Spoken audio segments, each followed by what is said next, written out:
So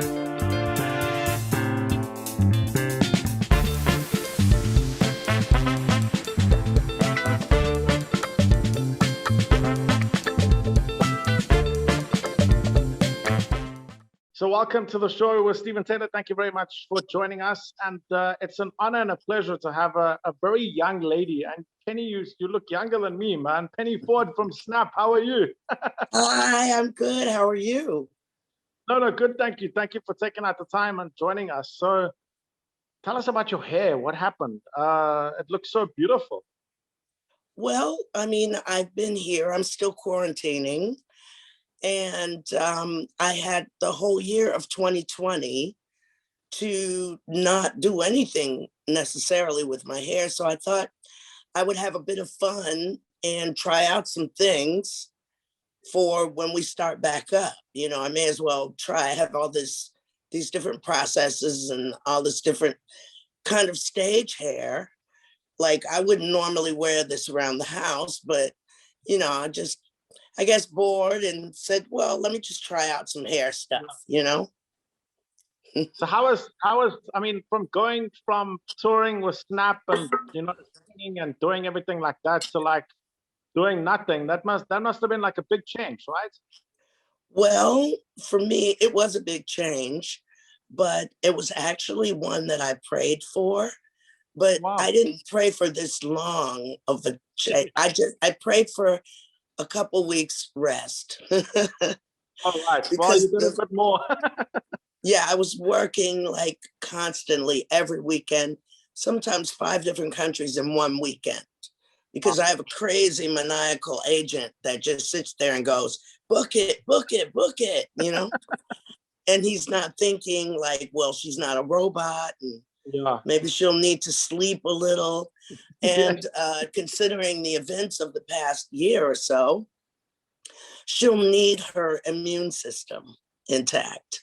So I actually prayed to God for just a small break. And I specifically said, now I don't mean cut it all off, but I guess God's got jokes. He's like, watch this pandemic thing I got, you know? And for my next trick, I shall let you sleep for an entire year. How about that? I know. We should become Eskimos. We must learn about them more, hey? How they survive, eh? Yeah. I'm still kind of enjoying it though. I'm ready to go back to work. I know. For many different reasons, but you know, I miss it.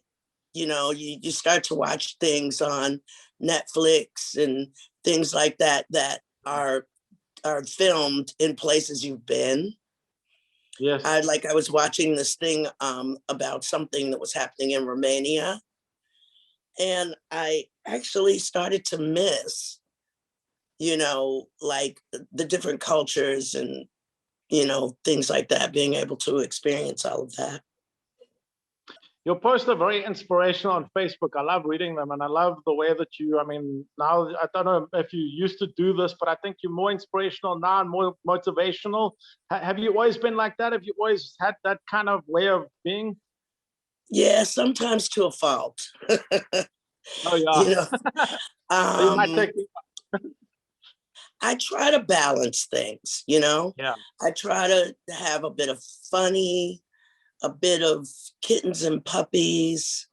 You know, if I see something that kind of indulges my serotonin levels, you know, I'll share it. But not everyone has the same sort of sense of humor. There's been a lot of serious things happening. I try to keep my post about keeping positive energy. You know, I try not to get into too much of the mess and the political mess. And, you know, I try to be mindful of my friends, family, and fans of all persuasions. You know, I mean, it's like for example, if you have a strong opinion about people being gay, for instance, you have to consider that you have friends, fans, and families who may be gay. So you have to take that into consideration. However, I'm not one to allow people to bully me into what to post and what not to post. So I just try to keep it natural and normal over there. I have, I have nieces and nephews that are in universities scattered about the world, and everybody's grown and their families are here and there. So Facebook's a really good way for me to keep in touch with everyone at the same time, and to let them know that, I'm okay or what I'm doing. And, I like engaging with my fans on a Yes. normal level, Yes. like a normal human being, as Yes. opposed to, this pop star that has Yeah. people just standing there going like, ah. I know. That must irritate you. But you must have had that, right? That must have irritated you. I have done. And well, one thing that I've done, it doesn't irritate me at all. Okay. It amazes me, Yeah. because I know deep down in the core of myself, I am, a normal chick from Cincinnati, Ohio, Yeah. and I have to keep her in my mind and in my heart, or else you morph into your pop star, and then you're Yes. completely crazy. Yes. Then you're Rick James. Yes. so I try to have my normal moments, and I try to deal with people who give me my human being moments. You Yes. know, I don't do, when it's pop star time, then it's pop star time. When it's just regular, normal human being time, Yeah. So that's tell us different. about where it all began for you. Penny Ford, Snap. When did that all begin, and how did you get into forming Snap? Oh, you mean Snap? Okay, well, I'd already been in the business for many years. I'd already had out a record, a Yes. solo Right. album, and I'd worked with many groups and different labels and stuff. And Shaka Khan, who's a very dear friend of mine, and I was kind of working with her at the time, or not. I was working for her. I was her chief principal background singer. Oh And I wow. mean, the scene in LA just got really almost unlivable. Yeah. It was just wild and crazy. And believe it or not, on some levels, crazier than it is now. But actually, I think what we have now is as a result of what was happening back then in the Yeah. 80s, late 80s. And so Shaka and I just, we just got impulsive and said, let's get an apartment in London. We don't really know anybody. We'll just get an apartment there. We'll lock the doors. We'll watch movies until, we get our minds right. And, I had a publishing deal with Zamba. So I started going out and writing after a couple months. And these German guys called her and asked if she'd like to be a part of a project, a dance music project. And she said, pretty simply, no, I don't do rap. Yeah. Yeah. So, um, so she said, you go do it. And Wow. that's kind of how I got to Germany for 3 days, Wow. singing on music that I didn't understand. Yes. I was not, I'm a jazz person who Okay. came from a gospel background before that, musical theater, that sort of thing. So sort of, I was in the tribe of the snobby musical types, Yeah. and we just were not accepting this techno and this Yes. electronic. What is this? What? I Yes. think there was a time when I wouldn't even allow it to be played in my house. Oh wow. And here I am with two Germans and a microphone, you know, I know. and music I didn't understand. So they put on the track. Now, I started out in church. And so when you start out in gospel church, when the music starts, you start. Yes. Who That's it. cares what you sing? Sing something. Yeah. Yeah. Sing something from your heart. Now, if That's you it. stand there and sing nothing, that means you have nothing in your heart. So you Yeah. better have something in your heart. Yeah, that's Kind of right. a trick question. So Yeah. I'm used to that. And so I told him, actually, I told him honestly, I told him, get me a bottle of champagne and a pack of cigarettes and turn on the microphone. Wow. And that's Wow. honestly how that project was created. Wow. And in What was just a the few first song? days, I'm sorry, What was the first song that you did with Snap? The Power. Oh, wow. That was a massive song, and that has a lot of Yeah. Who knew? I had yeah. no idea. So who wrote that? You did somebody else write the song? You just sang the song, right? Basically, everyone wrote what they contributed. Oh, So whatever Turbo B rapped on there, he wrote, or arguably some people say he got it from some guy named Chill Rob G that I'd never heard of. yeah.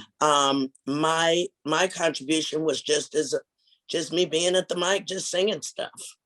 Yeah. I didn't write anything down or anything. It just Oh, came wow. straight from here. It didn't even go through here first. It just came Wow. straight from here and out the mouth. And so, you know, I suppose that you could say I wrote that. Yes.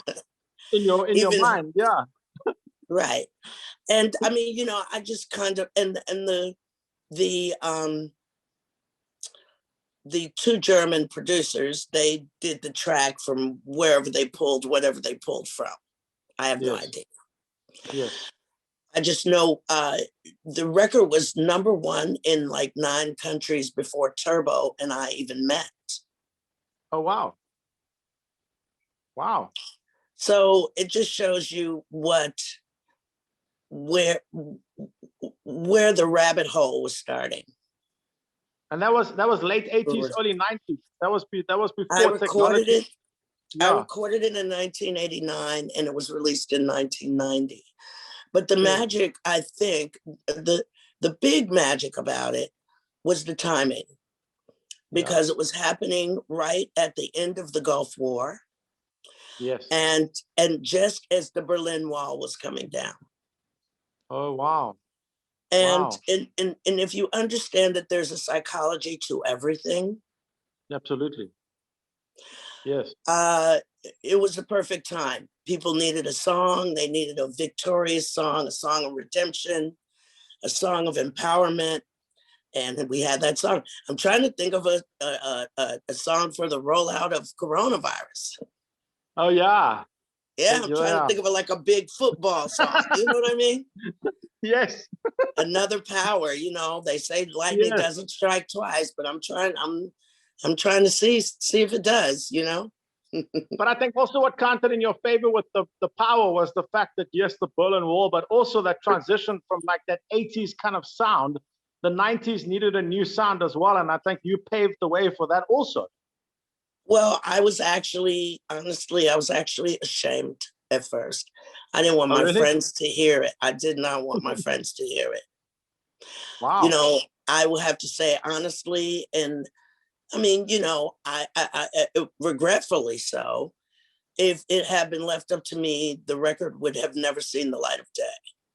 Sure. Thank goodness you didn't have a say. Oh, Thank goodness it thank did go on. goodness. Thank goodness. You know, but that it kind of explains why there was a girl on the video miming my voice. Oh, okay. Sure. You know, because I was working with much more substantial acts at the time. Oh, is that why you're not And part of the music video? no, I'm not on the Power video. That's a girl Right. completely miming my voice. That's right. Is that out of choice? Is that out of you? Well, it was out of a mistake of mine, Okay. because, you know, they clearly asked me if something happens with this, would you like to be a part of it? And I told them absolutely not. I'm very busy. Yo. And now look, eh? Gosh. So I never, like, I feel like now at this point, if I hate it, it's a hit. It probably is a hit record. Oh, wow. That's how I judge what's a hit record by today's standards. If I Oh, really? absolutely hate it, then yeah, it's a hit. Wow. And then after the Power, what was the next single after that? I believe it was Oops Up. Oh, that was a good song. But did you also hate that also? I did for different reasons. Okay. Because I started out with the Gap Band. Okay. We were on I have to say, the only good thing about the label is that they did put my first record out with attached to a major distribution deal. So I have to give him credit for that. He's the first person to, take a chance on me as an artist. Absolutely. But other than that, it was completely crappy. It was horrible. It was called Total Experience Records, and it was indeed a total experience. Oh, wow. And, of course, that sample in Oops Upside Your Head is in Oops Up. Yeah. So I didn't, I didn't think the business part out, but that wasn't for me to think out. But every one of those guys in the Gap Band, they got paid on that record because of that. It's a little business loophole thing. Actually, they didn't have to pay them, but they did because they didn't understand how this thing goes. But not only that, at the end of that song, are you familiar with Oops Up? Absolutely, yes. Okay, well, at the end of that song, well, I when I started recording for Total Experience, it was in the very early 80s, and we were still recording to 2 tracks. So if you made a mistake on the track, a guy would literally have to come from another room or another building, perhaps, slice the tape with a razor and put it back together. Oh, wow. This is pre-digital. I know. Yeah. The people had to work back then. So, I literally learned how to do tracks, not digitally placing things. You sing the track from the beginning to the end.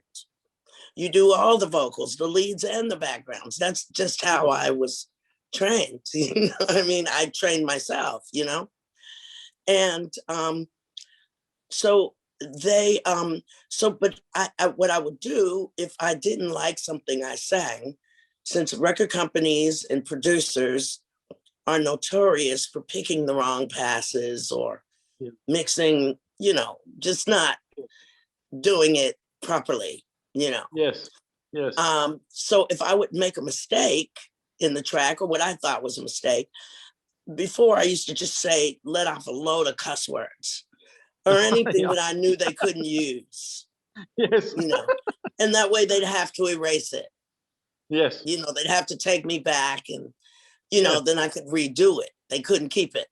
Well, when I did that Little Miss Muffin thing, what's in the bowl, bitch thing, I was totally joking.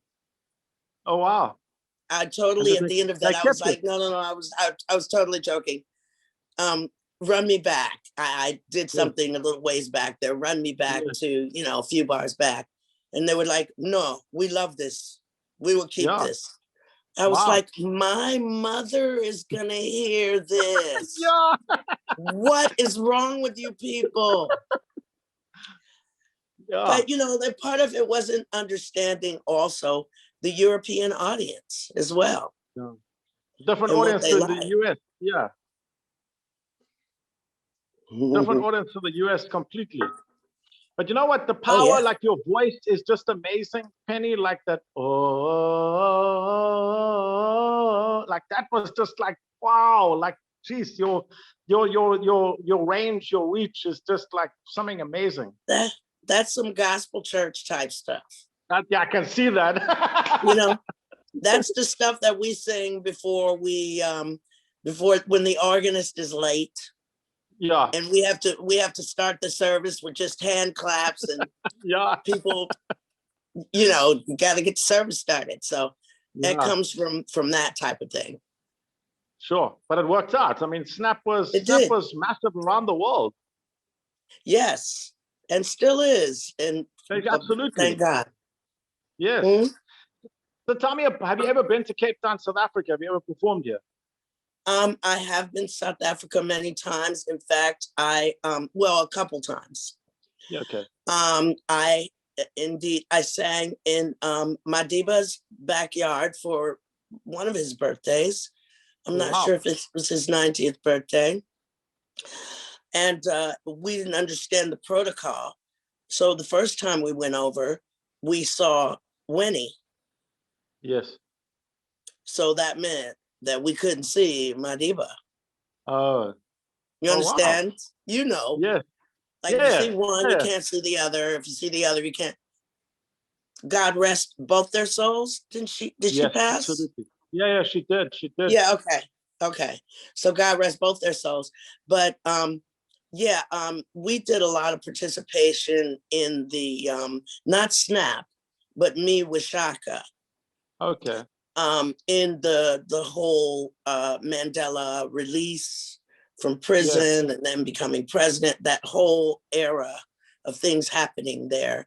We were, involved in America, in London, in the celebration, and and we visited him in South Africa.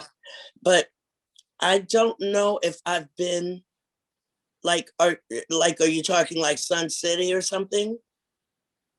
No, like performing, but I know that Turbo B was here with Snap, I think a few years ago, but it wasn't you singing. There was somebody else. Right. No. He's really, I hate saying this in public forums, but he's really not allowed to do that. Yeah, okay. But he sneaks one in every now and then, Yeah. I think there was a lady called Tia or Teresa or something that was singing on the yeah. I'm sure you know about that. Yeah. Oh, you mean Thea? Well, I brought Thea. I brought Thea to Snap because, well, long story short, I left the group early because Turbo was a complete madman. That album, he was a complete madman. He was destroying our reputation around the world. He was costing us a lot of money.